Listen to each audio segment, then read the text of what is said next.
Sixth episode begins with John remembering his childhood.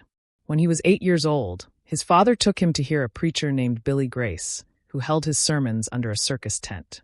John wasn't interested in the preacher's message. Instead, he watched how easily Billy convinced people to hand over their money.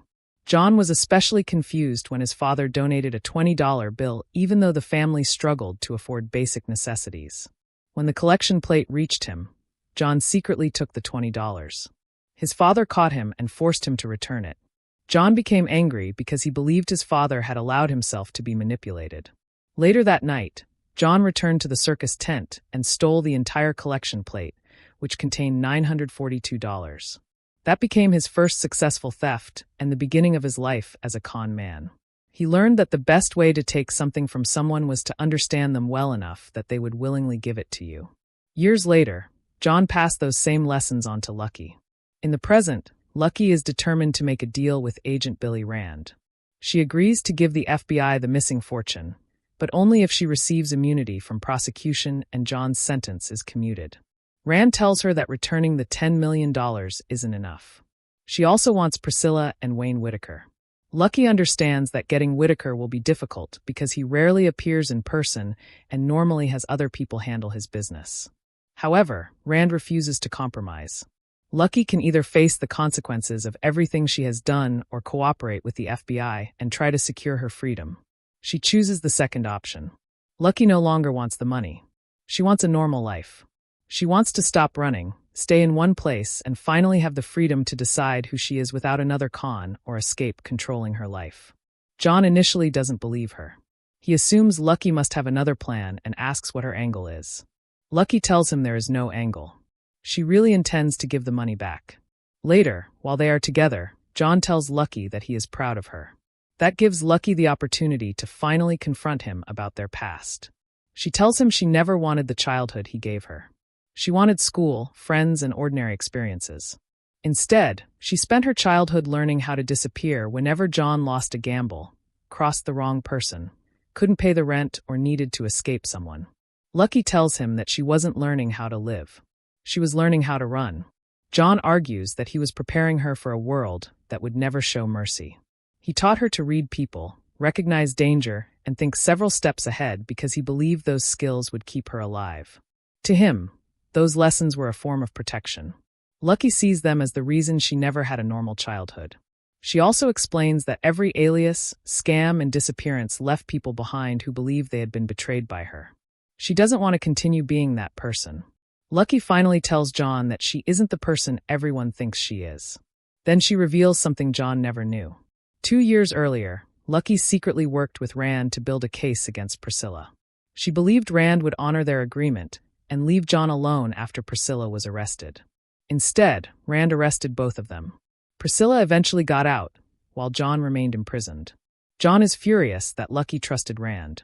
He calls her foolish, but Lucky explains that she believed she was protecting him. John had expected her to find another way to keep the money, so he is shocked when she makes it clear that she genuinely plans to give it away. Their argument eventually ends without either of them changing the past. That night, they lie awake separately, remembering the years they spent together. The next morning, John admits that he wasn't the father he believed himself to be. He recognizes that he caused Lucky enormous pain and apologizes. Lucky also apologizes for the anger she expressed. For the first time, they stop defending their past and accept what it became. John tells Lucky that she is better than he was and that he trusts her judgment. He knows she has chosen the right path by walking away from the money, even though he is terrified of what she has to do next. Before Lucky leaves, John gives her one final warning. He tells her to watch Priscilla carefully because she becomes even more dangerous when she is around Whitaker. Lucky then moves forward with the FBI's plan. She contacts Priscilla and tells her that she has the money, but refuses to provide the seed phrase unless Whitaker is present. Priscilla is surprised because Lucky has never demanded to meet him before. Lucky explains that she wants to look Whitaker in the eye and make it clear that she isn't a loose end. She wants to hand over the money herself and use it to buy her freedom. Priscilla reminds her that the money belongs to Whitaker and that Lucky is simply returning what belongs to him. Lucky doesn't change her position. She will either hand the money directly to Whitaker or he won't receive it. Priscilla agrees to find out whether Whitaker will meet her. Lucky suggests the Regency Hotel, but Priscilla says the meeting will take place wherever Whitaker chooses. Lucky accepts because she doesn't want to make Priscilla suspicious. Before Lucky leaves, Priscilla warns her that if she betrays Whitaker, he will find her and take revenge. Lucky understands that there is no room for failure. If the plan doesn't work, both she and John could be in danger. While Lucky prepares for the meeting, John remains under FBI protection with Agent Eli Gates. John and Gates play cards and talk. Gates explains that he served 2 tours in Afghanistan with the Marines. After returning home, he still felt that he hadn't done enough, so he eventually joined the FBI because he wanted to continue serving. John jokes about how all of Gates' experience has led to him guarding a con man in a hotel room. Elsewhere, Rand continues preparing the operation. Lucky's jacket contains a recording device that can capture her conversation with Whitaker and Priscilla. The FBI intends to use the meeting as an opportunity to bring them down. But Lucky knows that Whitaker agreeing to meet her is dangerous. She must convince him that she is genuinely returning his money while hiding the fact that she is cooperating with the FBI.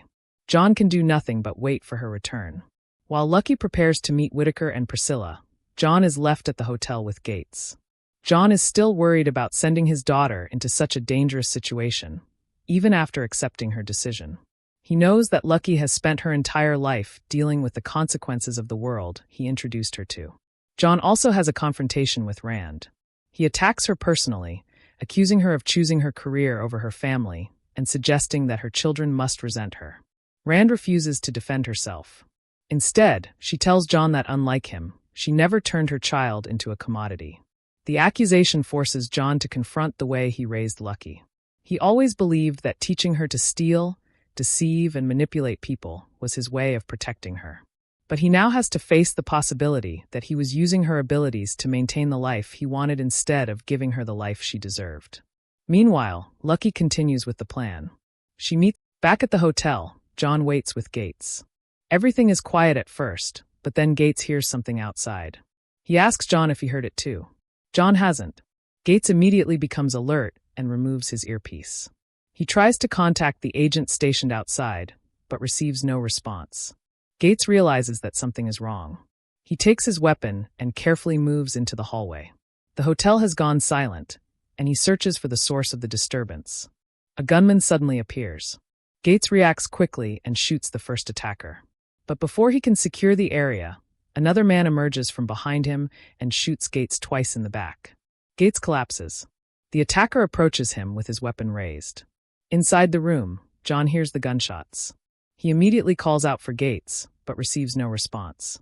John realizes that the situation has changed and that someone has reached the hotel. Then bullets tear through the hotel room door. John freezes as someone violently crashes against the other side. The attack has reached him. The episode cuts away without revealing who the attackers are or what they intend to do.